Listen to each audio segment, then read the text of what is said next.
ورحمة الله وبركاته. بسم الله الرحمن الرحيم. الحمد لله رب العالمين، والعاقبة للمتقين، والصلاة والسلام على سيد الأنبياء والمرسلين، وعلى آله وأصحابه أجمعين. أما بعد، فأعوذ بالله من الشيطان الرجيم. بسم الله الرحمن الرحيم. لقد كان لكم في رسول الله أسوة حسنة لمن كان يرجو الله واليوم الآخر وذكر الله كثيرا.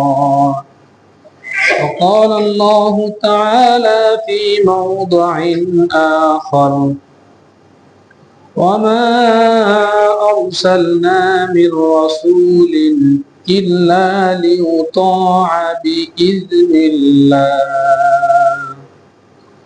وقال النبي صلى الله عليه وسلم: إنما أنا لكم بمنزلة الوالد، أو كما قال النبي صلى الله عليه وسلم. آمنت بالله، صدق الله مولانا العظيم، وصدق رسوله النبي الكريم، ونحن على ذلك لمن الشاهدين والشاكرين، والحمد لله رب العالمين. اللهم صل على محمد وعلى آل محمد كما صليت على إبراهيم وعلى آل إبراهيم إنك حميد مجيد. اللهم بارك على محمد وعلى آل محمد كما باركت على إبراهيم وعلى آل إبراهيم إنك حميد مجيد.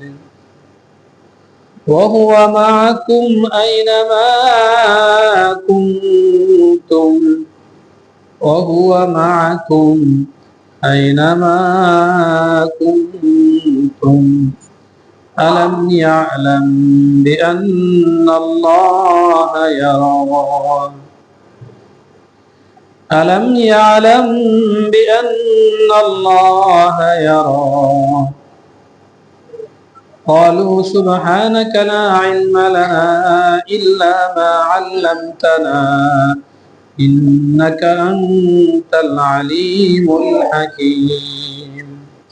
رب اشرح لي صدري ويسر لي أمري واحلل عقدة من لساني يفقه قولي. رب زدني علما، رب زدني علما، رب زدني علما. الحمد لله।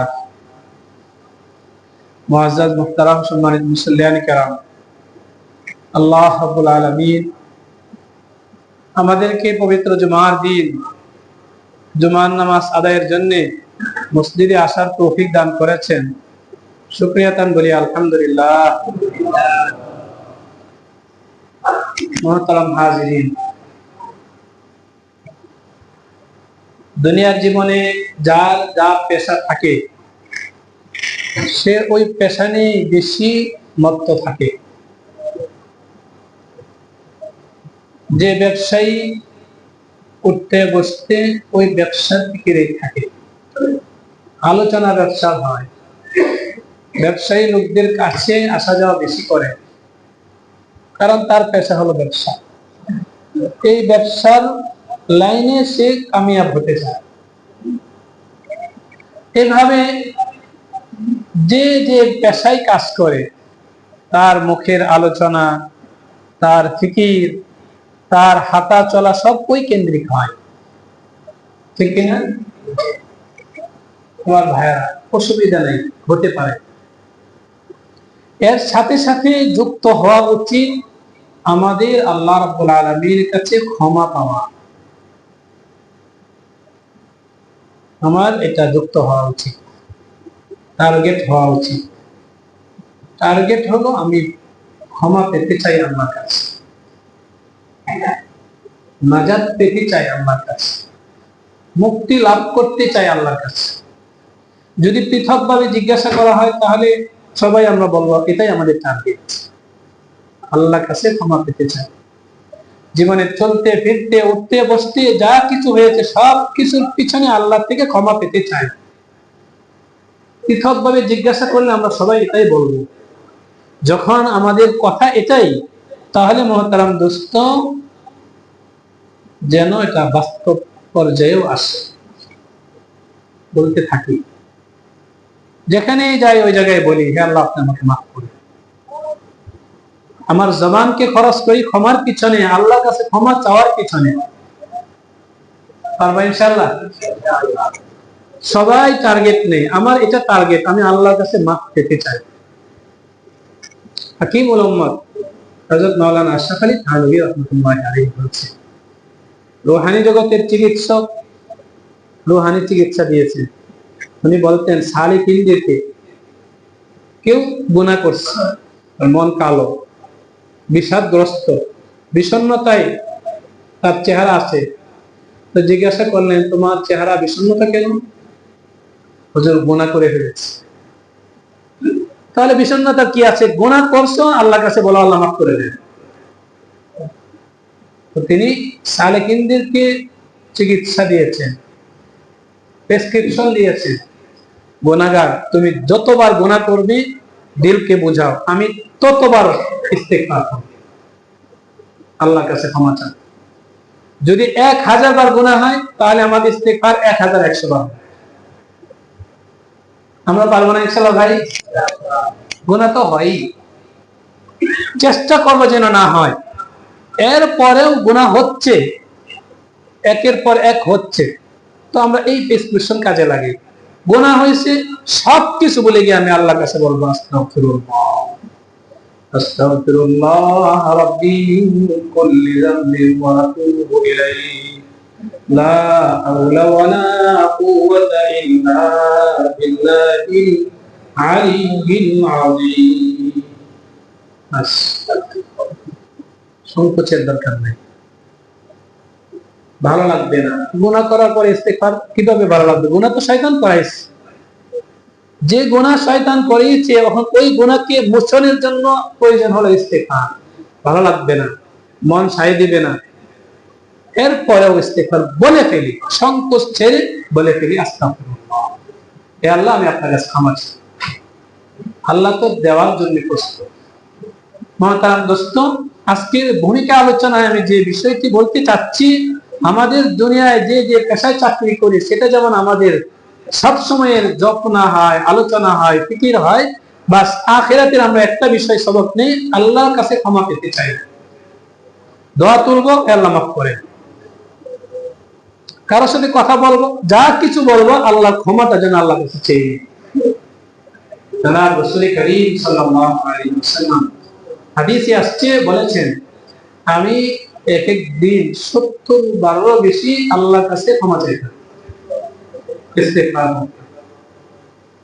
যার কোনো গুনাহ নাই, যিনি রহমতের নবী, দয়ার নবী, তিনি যদি 70 বারেরও বেশি একদিন ইস্তেগফার মানে আল্লাহর কাছে ক্ষমা চেয়ে থাকেন, তাহলে গুনাহগারদের জন্য কতবার উচিত? থানবী রহমতুল্লাহ আলাইহি যেটা বলছে সেটাই, যত গুনাহ হবে তার চেয়ে বেশি ইস্তেগফার হবে ইনশাআল্লাহ। শয়তানের সাথে চ্যালেঞ্জ, তুমি যত পারো আমাকে গুনাহে লাগাও, আমি যত পারি ততবার আল্লাহর কাছে ক্ষমা চাও, ইনশাআল্লাহ পরিবর্তন হবে। এক সময় না এক সময় দিল দরিয়ায় পরিবর্তন হবে, শয়তান পারবে না। যেটা একটা যুদ্ধক্ষেত্র, শয়তান লেগে আছে, লাউ বুইয়ান্নাহুম আজমাইন, আমি বনি আদমকে সবগুলোকে গোমরাহ করে ছাড়বো, শয়তানের চ্যালেঞ্জ। আর শয়তানের মোকাবেলায় আমাদের চ্যালেঞ্জ হলো আমি অবশ্যই আল্লাহর কাছে ক্ষমা পেয়ে নিব, ক্ষমা পাবো, চাবো, আমার চ্যালেঞ্জ। দেখি কার শক্তি বেশি। তুমি গোমরাতে আমাদেরকে লিপ্ত করবে, আমরা আল্লাহর কাছে চাবো তো আল্লাহ তাআলা আমাদেরকে ক্ষমা করে দেবে। যার কারণে এমন দয়ালু সত্তা কোথায় পাওয়া যাবে?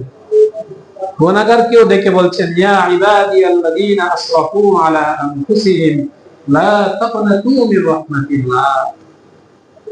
সন্তান যদি নাফরমানি করে, বাবা অবাধ্য হয়, বাবা তাড়ায় দেয় আর বলে খবরদার তুই আসবি না,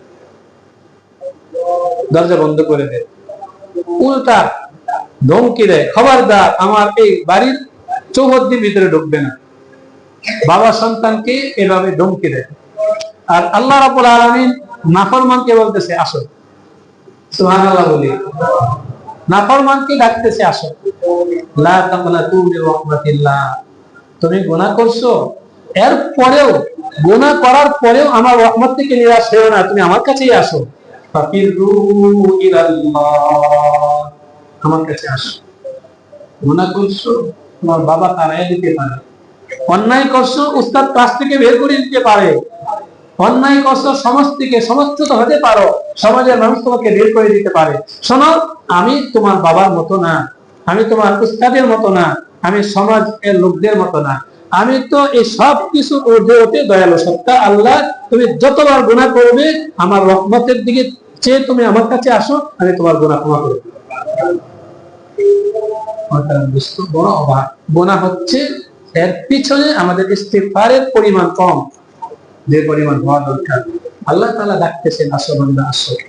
কারণে আমাদের আজকের তোমার প্রথম সবক হলো সব সময় ইস্তিগফারের হালাত থাকবে, সব সময় বলবো আল্লাহ মাফ করে, মাফ করে, মাফ করে, মাফ করে, মাফ করে। ওয়াফু আন্না ওয়াগফির লানা ওয়ারহামনা, ওয়াফু আন্না ওয়াগফির লানা ওয়ারহামনা, ওয়াফু আন্না ওয়াগফির লানা ওয়ারহামনা। যত বলতে থাকবো ইনশাআল্লাহ শয়তানের শক্তি কমতে থাকবে। শয়তানের শক্তি সীমিত, ঠিক কিনা বলেন? শয়তান তো আল্লাহ রাব্বুল আলামিনের মাখলুক, তার শক্তি সীমিত। সে পরিশ্রম মেহনত করে একটা জায়গায় গিয়ে থক যাবে, ক্লান্ত হবে, কিন্তু আল্লাহ রাব্বুল আলামিনের শক্তি হলো অসীম। ইন্নাল কুওয়াতা লিল্লাহি জামিআ, সব শক্তি আল্লাহ, আল্লাহর ক্ষমতা অনেক বেশি। বাস শয়তানের মোকাবেলায় নামা হলো কথা। শয়তান মেহনত করছে, তার মেহনতের বদলতে আমরা মোকাবেলা হিসেবে ইস্তিগফার। আল্লাহ রাব্বুল আলামিন আমাদের সবাইকে তৌফিক দান করেন, সব সময় ইস্তিগফারের হালাতে থাকার তৌফিক দান করেন। আল্লাহ তাআলা আমাদের সবাইকে মাফ করে দেন, আখিরাতের জিন্দেগিকে সুন্দর বানায় দেন। আজকের জুমার আলোচনার বিষয় মুহতারাম দোস্ত, রবিউল আউয়াল মাসের 11 তারিখ আছে। রাসূল করিম সাল্লাল্লাহু আলাইহি ওয়াসাল্লামের জীবন নিয়ে বিভিন্ন ধরনের আলোচনা বিভিন্ন জায়গা হচ্ছে, মঞ্চ তৈরি হচ্ছে, বিভিন্ন কাজ হচ্ছে আমাদের সমাজে। কিছু আলহামদুলিল্লাহ ভালো, আর কিছু ভালো না। রাসূলের জীবনীকে কেন্দ্র করে অন্যায় কাজে জড়িত হওয়া, শরীয়ত বর্হিত কাজে জড়িত হওয়া, রাসূলের জীবনের চর্চা যেমন অনেক বড় কাজ, মহতারাম দোস্ত, রাসূলের জীবনীকে কেন্দ্র করে গুনাহর সাথে লিপ্ত হওয়া তত অন্যায়, তত বড় অন্যায় কাজ। এই কারণে রাসূলের জীবন চরিত্রকে কেন্দ্র করে শরীয়ত বর্হিত যে সমস্ত কাজ হচ্ছে, আল্লাহ তাআলা আমাদেরকে বিবেক দিয়েছেন, বুদ্ধি দিয়েছেন। অনেকেই আমাদের পড়াশোনা আছে, রাসূলের জীবনীকে কেন্দ্র করে যেন নাজায়েজ কোনো কাজে আমরা জড়িত না হই, আমাদের সন্তানদেরকে যেন জড়িত না করি। আর মানে ইনশাআল্লাহ ভাই, আর রাসূলের জীবনীকে কেন্দ্র করে আমাদের রাসূলের জীবন আলোচনা করা, রাসূলের প্রতি মহব্বত এর বহিঃপ্রকাশ ঘটানো এবং তার প্রতি দরুদ শরীফ পড়া, তার আদর্শে আদর্শবান বানানোর জন্য নিজেদেরকে প্রস্তুত করা, এগুলো ঠিক আছে। আমি রাসূলের আদর্শে আদর্শবান হতে চাই। সন্তান সে প্রথমেই চেষ্টা করে আমার বাবা যেভাবে কথা বলে আমি যেন ওইভাবে কথা বলতে পারি। এমন অনেকেই তাই করে, ওই সন্তানের কথা বাবার কথা কণ্ঠ একই রকম, একই ধাঁচে একই ভঙ্গিতে কথা বলে। সন্তান বাবার মতেই হাঁটে, বাবা যা করে যা সন্তান তাই করতে চায়। কেন? ওই মহব্বতের আলামত। তাই করব। আমার ভাই ও দোস্ত, আমি আপনাদের সামনে কোরআনে কারীমের দুটি আয়াত তেলাওয়াত করেছি আর রাসূলের হাদিস থেকে একটি হাদিস তেলাওয়াত করেছি। রাসূল বলেন, ইন্নামা আনা লাকুম বিমানজিলাতিল ওয়ালিদি, শোনো আমি তোমাদের রূহানি বাবা। সুবহানাল্লাহ বলে সবাই। রাসূল ঘোষণা দিতেছেন আমি তোমাদের রূহানি বাবা। ইন্নামা আনা লাকুম বিমানজিলাতিল ওয়ালিদি, রূহানি বাবা। সুতরাং জন্মদাতা পিতার অনুসরণ তুমি যেভাবে করো আমার অনুসরণ ওইভাবেই করি। আমি তোমার জন্মদাতা বাবার চেয়েও তোমার জন্য অনেক কল্যাণের। সুবহানাল্লাহ। আমি তোমার জন্মদাতা বাবার চেয়েও আমি তোমার জন্য অনেক উপকারী বন্ধু। জন্মদাতা বাবার চেয়েও আমি তোমার জন্য অনেক অনেক উপকার হয়ে আনি।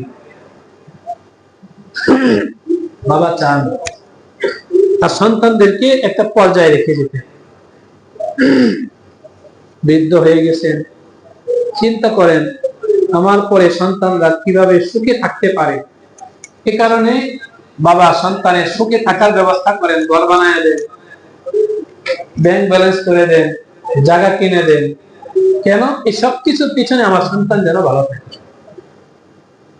জীবনটা যেন সুন্দর হয়, পেরেশানি মুক্ত হয়। রাসূল কারীম সাল্লাল্লাহু আলাইহি ওয়াসাল্লাম আমাদের রূহানি বাবা।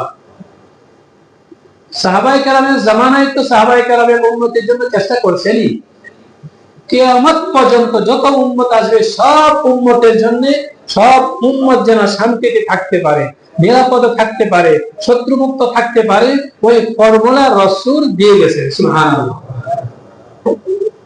দিয়ে ঘোষণা দিয়েছেন, তারাকতু ফীকুম আমরাইন লান তাদিল্লু মা তামাসসাকতুম বিহিমা কিতাবাল্লাহ ওয়া সুন্নাত রাসূলি। হে আমার উম্মত শোনো, আমি তো দুনিয়া থেকে চলে যাব, যেতে হবে, আল্লাহ পাকের নিজাম দুনিয়া ছাড়তে হবে, কিন্তু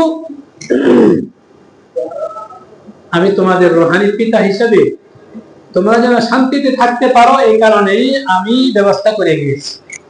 মাত্র দুইটি জিনিস রেখে যাচ্ছে।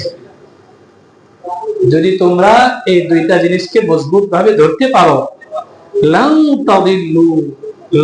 তাদিল্লু, কোশ্চিন কালেও তোমরা গোমরাহ হবে না। সুবহানাল্লাহ। আমি থাকা অবস্থায় যেভাবে তোমরা হেদায়েতের উপর আছো, আমার পরেও যদি তোমরা এই দুইটা জিনিসকে আঁকড়ে ধরে থাকতে পারো, তাহলে লান তাদিল্লু, কোশ্চিন কালেও গোমরাহ হবে না। তাহলে তো রাসূল আমাদের জন্য ফর্মুলা বলেই দিয়ে গেছেন। বাবা যেমন তার সন্তানের জন্য শান্তির উপকরণ করে যান, রেখে যান, আমার রূহানি পিতা আমার নবীও আমাদের জন্য শান্তির উপকরণ রেখে গেছে। কখনোই আমরা গোমরাহ হব না, গোমরাহ আমাদের কেশাগ্রহ স্পর্শ করবে না। কিতাব আল্লাহ, এক নম্বরে হলো আল্লাহ কিতাব কুরআন। যত ঘটনা আসবে, যত সমস্যা আসবে, সব সমস্যার সমাধানের জন্য কোরআনের দিকে নজর দাও। যত পেরেশানি আসবে, সব পেরেশানির জন্য কোরআনের দিকে নজর দাও। জ্ঞানের দুর্নতার কারণে, বুঝের কমতির কারণে, পড়াশোনার কমতির কারণে যদি কোরআনে এর সমাধান তুমি খুঁজে না পাও, আছে অবশ্যই, যদি না পাও তাহলে সুন্নাত রাসূলি, আল্লাহর রাসূলের সুন্নাতের দিকে নজর দাও। লান তাদিল্লু, পশ্চিম কালেও তুমি অশান্তিতে থাকবে না, পশ্চিম কালেও তুমি পেরেশানিতে থাকবে না। সব সমস্যার সমাধান কোরআন হাদিসে আছে, রাসূল রেখে গেছে। এ হলো দুনিয়ার অবস্থা। দুনিয়াতে যেন আমরা শান্তিতে থাকতে পারি, রাসূল ফর্মুলা দিয়ে গেছে, আল্লাহর কিতাব, রাসূলের সুন্নাহ। আমার ভাইয়েরা, এই জায়গা থেকে আমি অনুরোধ করে বলবো, সুন্নতের ব্যাপারে আলোচনা সহজ মনে হয়, হালকা মনে হয়, সবাই মনে করে পুরাতন আলোচনা। মোহতারাম দোস্ত, সুন্নতের ব্যাপারে আলোচনা পুরাতন হতে পারে। আপনার বিবেকের কাছে আমি প্রশ্ন রাখলাম, রাসূলের সুন্নাত কি আমি জিন্দা করতে পারছি? বিশেষ করে সামাজিক যেটাকে আমি বলবো অবক্ষয়, সামাজিক যে অবক্ষয়, ওই অবক্ষয় থেকে উঠে আসার আমরা চেষ্টা করি রাসূলের সুন্নাতের মাধ্যমে। ওরা সমাজ ব্যবস্থা গান্দা হয়ে যাচ্ছে। রাসূলের সুন্নাত হলো বিনয়, সব সময় বিনয়ী অবস্থায় থাকা, চলতে ফিরতে উঠতে বসতে আমি বিনয় অবস্থায় থাকা। এর ভিতরে আমি আশা করবো আপনারা কেউ দিলে কষ্ট নেবেন না, কিন্তু কথা বলছি, যার মানা সম্ভব হয় সে মানবো, কিন্তু যার সম্ভব হয় না চেষ্টা করি তাহলে কষ্ট না নেন। এটা হলো আমার ঘরের মাঝে যেন আমার রাসূলের সুন্নাত জিন্দা থাকে, ঘরের মাঝে যেন রাসূলের সুন্নাত জিন্দা থাকে। ঘরকে সুন্নাত মুখী বানানোর চেষ্টা করি। ইতিহাসে আছে আমার রাসূলের ঘর কেমন ছিল। এখন পর্যাপ্ত কিতাবও আছে আমাদের বাংলা ভাষায়, রাসূলের ঘর কেমন ছিল। আমার ভাইয়েরা, অনুরোধ করে বলি, আমার ঘরটাকে যেন আমি অনুগামী বানাই, ঘরের মাঝে যেন রাসূলের সুন্নাত বিবর্জিত কোনো বিষয় না থাকে, ঘরকে ওইরকম বানানোর চেষ্টা করি। আমাদের সামনে আদর্শ, দুই ধরনের আদর্শ আছে। এক ধরনের আদর্শ হলো রাসূলের সুন্নাতের আদর্শ, আরেক ধরনের আদর্শ হলো ইউরোপ আমেরিকানের আদর্শ। আমার ঘর কোন আদর্শে আমি সাজাইলাম, আমি একবার আপনাদের বিবেকের কাছে প্রশ্ন রাখলাম। ইউরোপ আমেরিকা ওই আদর্শ যদি আমি আমার ঘরকে সাজাই, ঘর তো সাজবেই, কিন্তু আমার জীবন থেকে কিন্তু রাসূল চলে গেল, ওটার ভিতরে শান্তি নাই, নিশ্চিত ওটার ভিতরে শান্তি নাই। ইউরোপ আমেরিকার সাজে আমি আমার ঘরকে সাজাইলাম, নিশ্চিত এর ভিতরে শান্তি নাই। হয়তো আল্লাহ তাআলার দয়ার কারণে আমাকে অশান্তিটা দেখাবেন না, কিন্তু মুহতারাম দোস্ত, কোরআন হাদিস থেকে মজবুতির সাথে আমরা বলতে পারি ওটার ভিতরে শান্তি নাই। আমার ঘরকে আমার রাসূলের আদর্শে সাজাই। জ্ঞানী মানুষ ইশারায় যথেষ্ট, আমি ইশারায় কথা বলছি, আমার ঘর যেন আমার রাসূলের আদর্শে সাজে, তাহলে আমার জীবনও এর একটা ছোঁয়া পড়বে, আমার সন্তানের জীবনে এর ছোঁয়া পড়বে। যেন রাসূলের আদর্শ বিবর্জিত এই ইউরোপ আমেরিকার বিজাতীয় সংস্কৃতির আদর্শে আমার ঘর যেন না সাজে, মুসলমানের ঘর যেন না সাজে। ওমা আরসালনা মিন রাসূলিন ইল্লা লিইউতাআ বিইজনিল্লাহ। কোরআনে কারীমে সূরাতুন নিসার আয়াত তেলাওয়াত করেছি। আল্লাহ রাব্বুল আলামিন বলেন, আমি আমার নবীকে দুনিয়াতে পাঠিয়েছি কেবলমাত্র কিয়ামত পর্যন্ত মানুষ যেন আমার রাসূলকে দেখে এবং তাকে মানে। তাহলে মানার ব্যক্তি হলেন রাসূল, অনুসরণীয় ব্যক্তি হলেন রাসূল। অনুসরণের ব্যক্তি বিজাতীয় সংস্কৃতি না, বিজাতীয় সভ্যতা না। মুসলমান তার সামনে আদর্শ দুইটা, মডেল দুইটা, এই দুই মডেলের মাঝে মানে হলো ওইটাকে বাম, তাকে মানে। আল্লাহ তাআলা আমাদের সবাইকে বুঝবার তৌফিক দান করেন। বাম মানার জন্য না মুহতারাম দোস্ত, এটা হলো उस दुनिया की दोस्ती मिसले कागज फूल की देखने में खुशनुमा मगर वो कुछ नहीं है। কাগজের ফুলের মতো এই বামের সাজা, এটা হলো কাগজের ফুলের মতো। কাগজের ফুলের মধ্যে গ্রাম নাই, দেখতে ভালো লাগতে পারে, সুন্দর লাগতে পারে, এটা হলো চোখের ধাঁধা। उस दुनिया की दोस्ती इसलिए कागज फूल की, কাগজের ফুলের মতো, দেখতে সুন্দর, ঘ্রাণ নাই, শান্তি নাই, অশান্তি আছে এবং বদবু আছে, দুর্গন্ধ আছে। এর বিপরীতে আমার রাসূলের আদর্শ, এর ভিতরে শান্তি আছে, এর ভিতরে ঘ্রাণ আছে, এর ভিতরে প্রশান্তি আছে। সুন্নাত মানার অর্থ এটাই। আমার জীবন চলে যাবে আমার রাসূলের আদর্শের বিপরীতে আমি কোনো কাজ করব না। পারবো ইনশাআল্লাহ ভাই? মজবুতির সাথে নিয়ত করি, মনকে বুঝাই। আশ্চর্যের ব্যাপার হলো আজকে এই কথাগুলো বললেও মানুষ মন্তব্য করে, হুজুর হুজুর হুজুরের, এগুলো হলো হুজুরের কথা, হুজুর বলবে, এই কান দিয়ে শুনে আর হলো ওই দিনকে বোঝায়, আর হুজুরা বলবে এগুলো। তোমার ভাই দোস্ত বুজুর্গ, চোখ বন্ধ হওয়ার পরে বোঝা যাবে আরে এটা কি হুজুরের কথা নাকি এটাই কোরআন হাদিসের মূল কথা ছিল, এটাই দাবি, এটাই রূহ, এটাই প্রাণ। মুহতারাম দোস্ত, পিছনে বামের মেহনত থাকার কারণে হয়তো আমার দিল এখন ওই ওই কাগজের ফুলটাকেই আসল মনে করতেছে, কিন্তু মুহতারাম দোস্ত আল্লাহই তাই হলো আসল শান্তি, রাসূলের জীবন মানার মাঝে আসল শান্তি।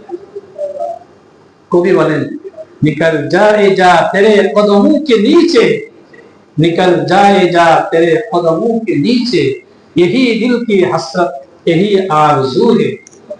জীবন যদি চলেও যায় এরপর আমার রাসূলের কদমের নিচে আমি জীবন দিতে আছি।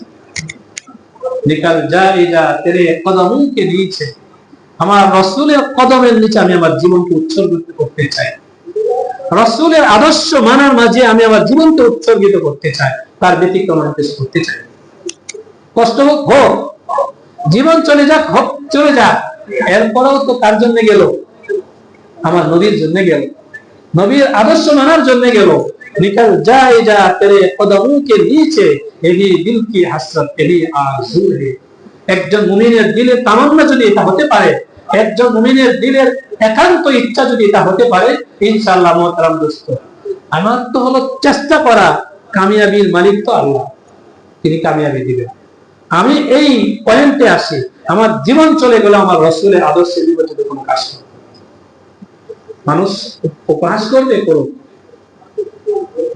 মানুষ বন্ধ বলবে বলো, সেকেলের বলবে বলো, আমি সেকেলের হতে চাই, আমি মন্দ হতে চাই দুনিয়ার মানুষের কাছে, কিন্তু আমি আমার রাসূলের আদর্শকে বাদ দিতে চাই না। মুসলমান এই চেতনায় উজ্জ্বলিত হয়, শান্তি হবে। আর এই চেতনার বাহিরে গেলে অশান্তি, অবশ্যই অশান্তি। এই চেতনার বাহিরে যাওয়া যাবে না। লা ইউমিনু আহাদুকুম হাত্তা আকুনা আহাব্বা ইলাইহি মিন ওয়ালিদিহি ওয়া ওয়ালাদিহি ওয়ান নাসি আজমাইন। রাসূল স্পষ্ট ঘোষণা দিয়েছেন, লা ইউমিনু আহাদুকুম, তোমাদের কেউ মুমিন হতে পারে না, হাত্তা আকুনা আহাব্বা ইলাইহি, যতক্ষণ না আমি এবং আমার আদর্শ তার কাছে দুনিয়ার সবচেয়ে বেশি প্রিয় হবে। এত ঘোষণা, রাসূলের স্পষ্ট ঘোষণা।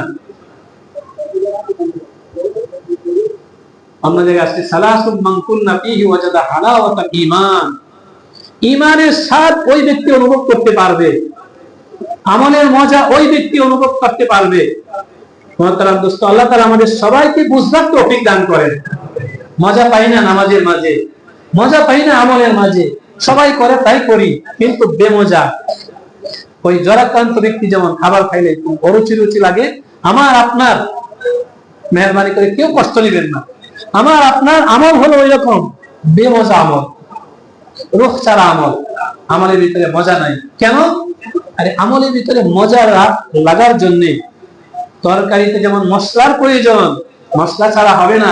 মুহতারাম দোস্ত, আমার আপনার আমলের ভিতরে মজা আসার জন্য আমার রাসূল বলেন, মান কানা ইউমিনু বিল্লাহি ওয়াল ইয়াউমিল আখির, যার দিলের মাঝে রাসূলের মহব্বত বেশি থাকবে সে তত বেশি আমলের মজা পাবে।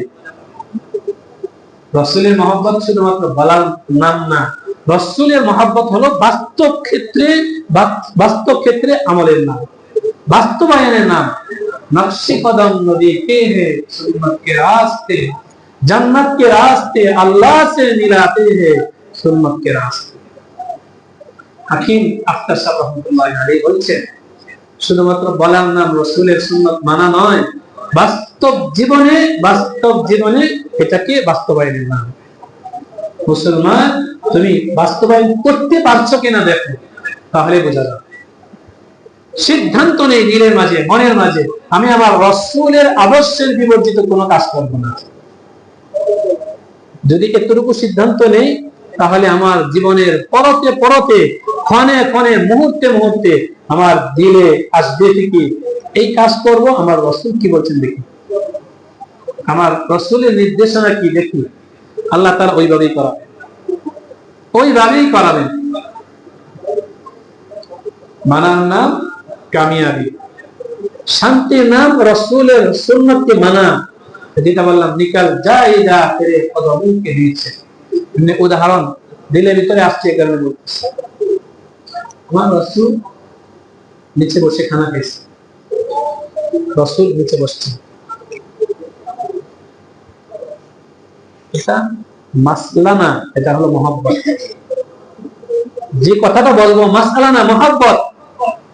রাসূল নিচে বসে খানা খাইছে, আমার অভ্যাস নিচে বসেই খানা খাওয়া, কিন্তু একটা সমস্যার কারণে এখন নিচে বসতে পারছি না।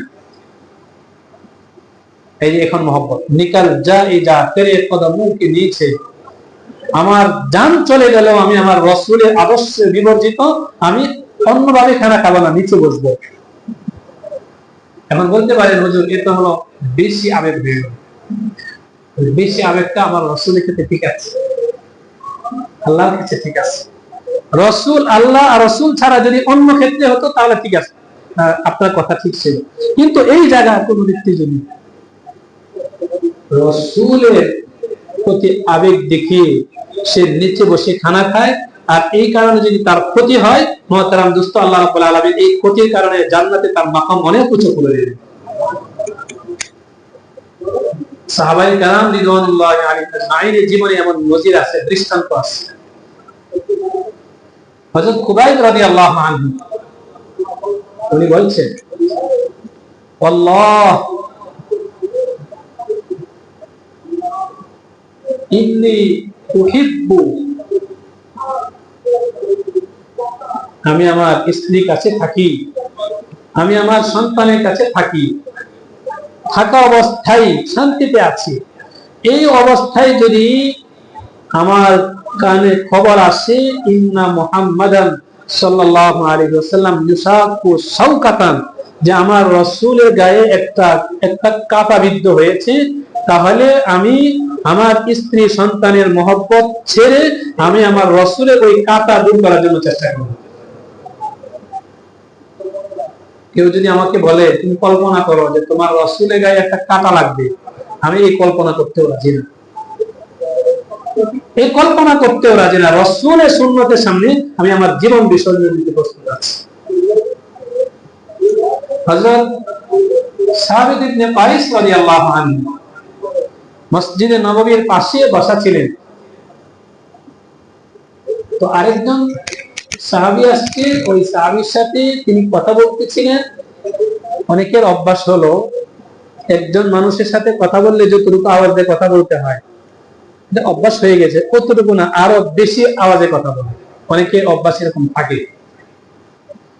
উচিত হলো আমি একজন মানুষের সাথে কথা বলতেছি, সে শুনে এতটুকু আওয়াজে কথা বলা, এটা হলো কথা বলা হক। তার গন্ডি ছেড়ে অন্য আরেকজন শুনে যাবে, এটা হওয়া উচিত না। হযরত সাবিত ইবনে কায়েস রাদিয়াল্লাহু আনহু কথা বলতেছেন, একটু আওয়াজ উঁচু হয়ে গেছে। আল্লাহ রাব্বুল আলামিন কোরআনে কারীমের আয়াত দিয়ে জিবরাইলকে পাঠাইছেন রাসূলের কাছে, ইয়া আইয়ুহাল্লাযীনা আমানু লা তারফাউ আসওয়াতাকুম ফাওকা সাওতিন নাবিয়্যি ওয়া লা তাজহারু লাহু বিল কাওল কাজাহরি বা'দিকুম লিবা'দিন আন তাহবাতা আমালুকুম ওয়া আনতুম লা তাশউরুন। মতলব হলো, আরে এমন ভাবে এত জোরে কথা বলিও না যে তোমার অবচেতনে তোমার আমল নষ্ট হয়ে যাচ্ছে। রাসূল যে মজলিসে কথা বলেন, ওই মজলিসে একটুটুকু আওয়াজে কথা বলিও না যে তোমার আওয়াজটা রাসূলের আওয়াজের উপরে হয়ে যায়, আর এতে তোমার আমল নষ্ট হয়ে যাচ্ছে। যখন এই আয়াত নাযিল হয়েছে, সাবিত ইবনে কায়েস রাদিয়াল্লাহু আনহু বলছেন, আরে রাসূলের এই মজলিসে তো আমি কথা বলছিলাম, মসজিদে নববীর বাইরে তো আমি কথা বলছিলাম, তাহলে তো এই আয়াত আমার ব্যাপারে নাযিল হয়েছে। এই এতটুকু উপলব্ধি করার সাথে সাথে অস্থির পেরেশান, আমি জাহান্নামী, আমি জাহান্নামী, আমার সব আমল বরবাদ হয়ে গেছে। আল্লাহ তাআলা কোরআনে আয়াত নাযিল করছেন, আমার উচ্চ আওয়াজের কারণে আমার আমল বরবাদ হয়েছে। ইন্নী মিন আহলিন নার, আমি জাহান্নামী, আমি জাহান্নামী, পেরেশান, অস্থির। ঘুমাইতে গেলেও শান্তি নাই, চলতে ফিরতে সব অবস্থায় ওই সাহাবীর দিলের ভিতরে অস্থির। অস্থিরতা দূর করে নেওয়ালা আর কি করবে? স্ত্রী সান্ত্বনা দেয়, না না না, আপনি আল্লাহর কাছে ক্ষমা চান, আল্লাহ মাফ করে দিবেন। দোস্ত আবার সবাই বলতেছে আপনার আল্লাহর কাছে ক্ষমা চান, আল্লাহ মাফ করে দিবেন। কিন্তু সাহাবীর দিলে অস্থিরতা দূর হচ্ছে না। আল্লাহ রাব্বুল আলামিন তো সব জানেন, সব দেখেন, সব বুঝেন। যে আল্লাহ ওই সাহাবীর উচ্চ আওয়াজের কারণে জিবরাইলের মাধ্যমে আয়াত নাযিল করছেন, ওই আল্লাহ তার নবীকে বলছেন এই কারণে ওই সাহাবীর দিলের মাঝে অস্থিরতা আসছে। এখন তো সে নিজেকে জাহান্নামী মনে করতেছে। হে নবী, আপনি জবানে নবুয়ত দিয়ে, আপনার এই জবান দিয়ে আপনার ওই সাহাবীকে ডেকে বলেন, ইন্নাকা মিন আহলিল জান্নাহ। তুমি নিজেকে মনে করতেছো তুমি জাহান্নামী? আরে তুমি যে অন্যায় করেছিলে, এই অন্যায়ের কারণে অনুতপ্ত হয়ে তুমি আল্লাহর কাছে যে কান্নাকাটি করেছো, তওবা করেছো, আল্লাহ রাব্বুল আলামিন তোমার ওই অন্যায়কে মাফ করে শুধুমাত্র আল্লাহর দরবারে তোমাকে জান্নাতি হিসেবে সাব্যস্ত করেন নাই, বরং এমন জবান দিয়ে স্বীকৃতি দিয়েছেন যে জবান পশ্চিমকালেও মিথ্যা হতে পারে না। ওই সাহাবী জান্নাতের সার্টিফিকেট পাইছেন রাসূলের জবানে। সাহাবীকে দেখে এনে রাসূল বললেন, ইন্নাকা মিন আহলিল জান্নাহ, তুমি জান্নাতি। এরপরে ওই সাহাবীর দিল কি হলো? শান্ত হলো। মুহতারাম দোস্ত, এই ছিল সাহাবায়ে কেরামের জিন্দেগি। আজকের জুমার দ্বিতীয় পয়েন্ট আমি যেটা বলছি, আবারও এক কথাই বারবার বলছি, আমি আমার রাসূলের সুন্নতকে জীবনে শক্ত করে আঁকড়ে ধরব। এটা হলো রাসূলের জীবন থেকে আমাদের মূল শিক্ষা। সিরাত আলোচনার মূল পয়েন্ট এটাই যে আমি যেন আমার জীবনকে রাসূলের সাজে সাজাতে পারি। সব কিছুতে निकल जाएगा तेरे कदमों के नीचे यही दिल की हसरत यही तमन्ना है।